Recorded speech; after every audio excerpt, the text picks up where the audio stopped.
जरा सोचो, एक साइंटिस्ट ऐसी चीज बना दे जिसे किसी भी चीज पर लगाने से वो बिल्कुल बाउंसी बाउंसी हो जाए, फिर चाहे वो कोई इंसान ही क्यों ना हो। कुछ ऐसा ही होता है हमारी आज की कहानी में। कहानी की शुरुआत होती है प्रोफेसर फिलिप से, जिसका अलार्म बज रहा था। उसे बंद करने के चक्कर में उसने एक बटन दबा दिया, जिससे उसका कूड़ादान अपने आप हवा में उड़कर नीचे आ गया। वहीं रसोई में एक मशीन उसके लिए खाना और कॉफी बना रही थी। फिर वेबर नाम के एक रोबोट ने उसे नाश्ता दिया। उसने खबर सुनाई कि प्रोफेसर जिस यूनिवर्सिटी में काम करता है वो शायद बंद होने वाली है। फिर वेबर ने उसे आज के सारे काम बताए और याद दिलाया कि फिलिप को आज अपनी शादी में जाना है, जिसके बारे में फिलिप तो एकदम भूल चुका था। उधर डॉक्टर सेरा अपनी शादी के लिए तैयार हो रही थी। उसने फोन पर कहा कि अगर इस बार भी फिलिप अपनी शादी भूल गया तो उसकी खैर नहीं। उधर फिलिप गलती से ड्राइंग की क्लास में पहुंच गया और सीधा पढ़ाना शुरू कर दिया, लेकिन बहुत देर बाद उसे एहसास हुआ कि वो गलत जगह पर है। अपनी खुद की शादी भूल जाता है, ड्राइंग की क्लास में साइंस पढ़ाता, कौन से पत्ते खा रहा है, मुझे भी चाहिए। फिर सेरा ने फिलिप को बुलाया और सेरा की दोस्त ने उसे शादी की मुबारकबाद दी, लेकिन खास पत्ते खाने वाले फिलिप भैया को कुछ याद ही नहीं था, जिससे सेरा को काफी गुस्सा आ गया।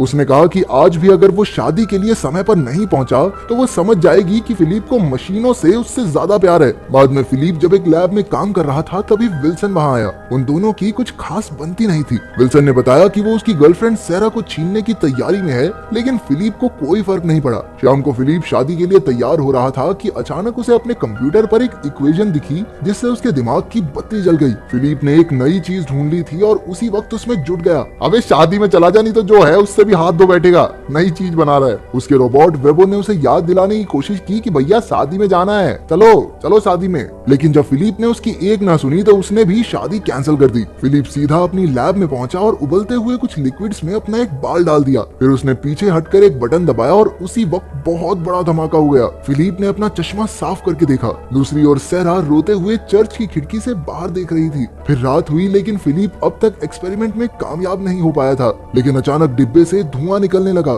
फिलिप ने धीरे से ढक्कन खोला तो हरे रंग का एक गोला निकलकर कूद पड़ा। फिलिप ने उसे छूने की कोशिश की और फिर उसका नाम फ्लवर रखा। दरअसल उसने एक लचीली सी चीज बना दी है जो किसी भी आकार में ढल सकती है। फिलिप फ्लवर को रबड़ की तरह खींचने लगा। नीचे गिरते ही फ्लवर के 3 टुकड़े हो गए और फिलिप उनसे जगलिंग करने लगा। तभी फ्लवर ने उसके हाथों से निकलकर इधर उधर कूदना शुरू कर दिया। फिर वो अचानक घर से बाहर निकल गया और फिलिप और वेबर ने देखा कि वो हर जगह तबाही मचा रहा था। फ्लवर एक घर में घुसा और हजारों टुकड़ों में बदलकर पूरे घर में उथल पुथल मचा दी। अब इस चीज को रोक पाना लगभग नामुमकिन सा था। आखिरकार फिलिप ने जैसे तैसे ग्लव्स की मदद से फ्लवर को पकड़ ही लिया, लेकिन फ्लवर उसे ही बेहोश करके कूद गया। उधर विल्सन चर्च के बाहर सेरा को लेने पहुंचा। उसने सेरा को सहारा दिया और उसे घर ले जाने लगा। वहीं फिलिप ने एक सूट पहनकर एक रसायन बनाया और उसे फ्लवर के डब्बे के नीचे रख दिया। ये सब फ्लवर की शरारतों को काबू में रखने के लिए था। तभी एक अलार्म बजा और फिलिप को अपनी शादी याद आई, लेकिन वेबर ने कहा कि अभी तो एक्सपेरिमेंट खत्म ही नहीं हुआ। जब फिलिप ने कहा कि उसे कुछ भी करके शादी में जाना ही होगा तो वेबर ने उसे बताया,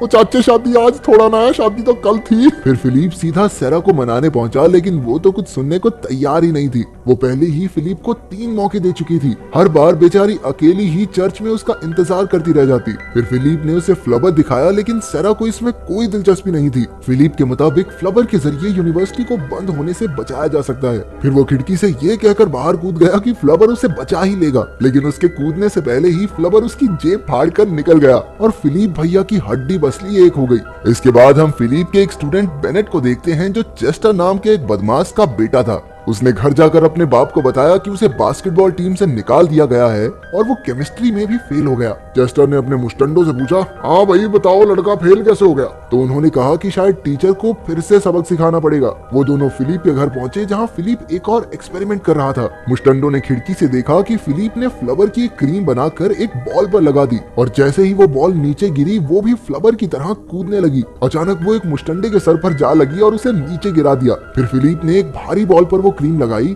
और अनजाने में दूसरे मुस्टंडे को भी घायल कर दिया। इसके बाद हमने देखा कि उसने अपनी गाड़ी में कुछ बदलाव किए और अपने रोबोट के साथ हवा की सैर करने लगा। थोड़ी देर इधर उधर घूमने के बाद उसने ऊपर से सेरा का घर देखा, जहां वो विल्सन के साथ शराब पी रही थी। उसे विल्सन के साथ देखकर बेचारे प्रोफेसर भैया का तो दिल ही टूट गया। जैसे ही विल्सन ने सेरा को चूमने की कोशिश की, सेरा ने अपना चेहरा हटा लिया। फिर उन्होंने इकट्ठे अपने स्कूल की बास्केटबॉल टीम का मैच देखने जाने का फैसला किया। उधर गुंडों ने चेस्टर को जाकर बताया कि वो प्रोफेसर इतना सीधा आदमी नहीं है, भैया एकदम स्ट्रेटेजिकली मारा, बहुत डेंजर आदमी है। वहीं फिलिप को परेशान देखकर उसके रोबोट वेबर ने कंप्यूटर पर कुछ चेहरे जोड़कर एक आर्टिफिशियल औरत बनाई और उसका नाम रखा सिल्विया। फिर उसके जरिए वेबर ने फिलिप को चूमने की कोशिश की, लेकिन अचानक फिलिप उठ गया। वेबर ने फटाफट सिल्विया का नामो निशान मिटा दिया और खुद ही जाकर चार्ज होने लगा। फिलिप ने उठकर उससे कहा कि उसने बास्केटबॉल मुकाबले में फ्लबर को ले जाने का फैसला कर लिया है, उसके जरिए वो आसानी से मैच जीत सकते हैं। उसने बास्केटबॉल पर फ्लबर मिक्सचर छिड़क कर उसके साथ कई जबरदस्त करतब किए। फिर उसने अपने जूतों पर वो मिक्सचर छिड़का, जिससे वो अपने आप ही छत तक ऊंचा कूदने लगा।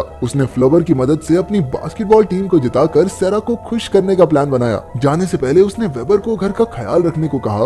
वेबर ने भी कहा, हाँ बिल्कुल, चिंता करने की जरूरत नहीं है। लेकिन उसके जाने के बाद वो हंसने लगी, यानी उसके दिमाग में कोई खिचड़ी जरूर पक रही थी। मुकाबला शुरू होने से पहले फिलिप ने सभी खिलाड़ियों के जूतों में फ्लेवर की कीलें लगा दी। जैसे ही मैच शुरू हुआ तो उनका सामना लंबे चौड़े खिलाड़ियों से हुआ। उधर घर पर वेबर ने डिब्बा खोलकर फ्लेवर को बाहर निकाल लिया। मुकाबले में सामने वाली टीम भारी पड़ रही थी। फिलिप, सेरा और विलियम के ठीक पीछे बैठा था। चेस्टर, बेनेट और उनके मुस्टंडे भी वहाँ मौजूद थे। तभी फिलिप ने फ्लेवर क्रीम अपने हाथों पर लगाई और उसके हाथ इतने लचीले हो गए कि उसने 2 लोगों को नीचे गिरा दिया। जैसे ही उसकी टीम वहाँ से गुजरी, उसने सबसे हाथ मिलाकर फ्लेवर क्रीम उनके हाथों पर लगा दी। फिर जब बॉल हवा में थी तो एक लड़के ने बहुत ऊंचा कूदकर बॉल को पकड़ लिया। उसने अपने साथी को बॉल दी, जो कमाल की तेजी से बॉल ड्रिबल करने लगा। लेकिन तभी एक बड़ा लड़का आकर उससे टकरा गया। जैसे ही उसका पिछवाड़ा जमीन पर लगा, वो सीधा छत की ओर कूद गया और आसानी से बास्केट डाल दी। बच्चों को इधर उधर उड़ता देख सभी लोग हैरान रह गए। अब फिलिप की टीम जीतने ही वाली थी, लेकिन उसने एक खिलाड़ी को अपने जूते से कील निकालते देखा। फिलिप तुरंत उसके पास जाकर उससे बातें करने लगा और उसके जूतों पर फिर से क्रीम लगा दी। फिलिप ने सभी बच्चों से कहा, सालों अब भी नहीं जीते ना, सबको पेपर में फेल कर दूंगा।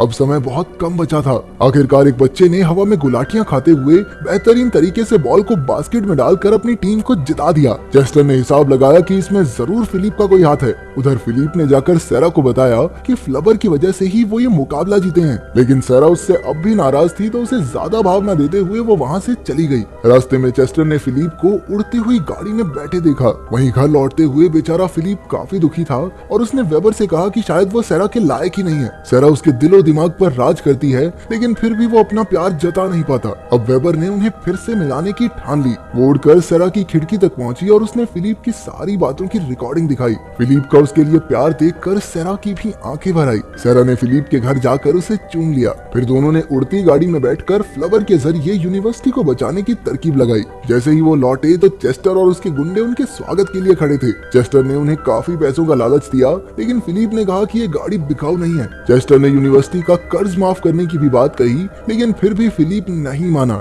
अगले दिन गाड़ी खेतों से उड़ती हुई फोर्ड के ऑफिस तक पहुंची। उसके बॉस ने फिलिप का डिजाइन देखने से इनकार कर दिया, लेकिन उसे खिड़की से बाहर एक गाड़ी उड़ती दिखाई दी। फिलिप और सेरा ने उसे गाड़ी खरीदने को कहा। उधर चेस्टर के गुंडे फिलिप के घर में घुस आए और कुछ ढूंढने के चक्कर में तोड़फोड़ करने लगे। फ्लबर उनके हाथ लग गया, लेकिन वेबर ने टक्कर मारकर एक गुंडे को बेहोश कर दिया। फिर उसने आसानी से दूसरे को भी मजा चखाया, लेकिन एक और गुंडे ने बैट से हमला करके उसके टुकड़े टुकड़े कर दिए। जब फिलिप लौटा तो उसने देखा कि फ्लबर गायब था और वेबर की तो बहुत बुरी हालत हो चुकी थी। वेबर कुछ बोल भी नहीं पा रही थी। फिलिप ने उसे विश्वास दिलाया कि वो उसे पहले जैसी बना देगा, लेकिन सच तो ये था कि अब ये मुमकिन नहीं। फिलिप ने नम आंखों से अपनी सबसे प्यारी दोस्त को अलविदा कहा। फिलिप ने सेरा को बताया कि वो वेबर को ठीक तो कर सकता है, लेकिन वो पुरानी हंसती खेलती वेबर अब लौट कर नहीं आ सकती। तभी सेरा को याद आया कि वेबर की स्क्रीन पर कुछ लिखा था। फिर उन्होंने कंप्यूटर पर देखा कि वेबर ने सिल्विया के रूप में उनके लिए एक प्यारा सा मैसेज छोड़ा था। इसके बाद वो दोनों चेस्टर के बंगले पर उससे मिलने गए। फिलिप उसे फ्लावर बेचने को राजी हो गया, लेकिन चेस्टर ने कहा कि फ्लावर तो पहले ही मेरे पास है बिडू। फिलिप ने कहा कि सिर्फ वही फ्लावर का इस्तेमाल करना जानता है, लेकिन चेस्टर ने इसके लिए पहले ही एक साइंटिस्ट को काम पर लगा रखा था। हम देखते हैं कि विल्सन ही वो साइंटिस्ट था जो चेस्टर के लिए काम कर रहा था। उन्होंने फ्लावर क्रीम अपने हाथों पर लगाई और कहा कि ये फ्लावर का इस्तेमाल करने के लिए जरूरी है। जैसे ही उसने डब्बा खोला, बाहर खड़ी गाड़ी ने अपनी लाइट जला दी, जिससे परेशान होकर फ्लावर हाथ से निकलकर कूदने लगा। जैसे ही गुंडे उनके पीछे भागे, विल्सन फ्लावर वाले जूतों की मदद से बीच में से कूद गया और दोनों गुंडे टकराकर गिर पड़े। जब विल्सन ने सारा का हाथ पकड़ा तो सारा ने लगातार 50 मुक्के उसके मुंह पर मार दिए। किसी और की गर्लफ्रेंड का हाथ पकड़ते कमीने हरामी गिले। आखिरकार उन्होंने जैसे तैसे फ्लावर को पकड़ा, लेकिन वो कूदकर विल्सन के मुंह में चला गया। अचानक वो अजीबोगरीब हरकतें करने लगा, क्योंकि फ्लावर उसके अंदर ही कूद रहा था। अंत में फ्लावर उसकी सारी नलियां साफ करके उसके पिछवाड़े से बाहर निकला और बेचारा विल्सन बेहोश हो गया। अगले दिन खबर छपी कि फिलिप ने यूनिवर्सिटी को बचा लिया था। फिर चर्च में फिलिप ने सेरा से शादी कर ली और आखिरकार वो खुशी खुशी गाड़ी में उड़कर चले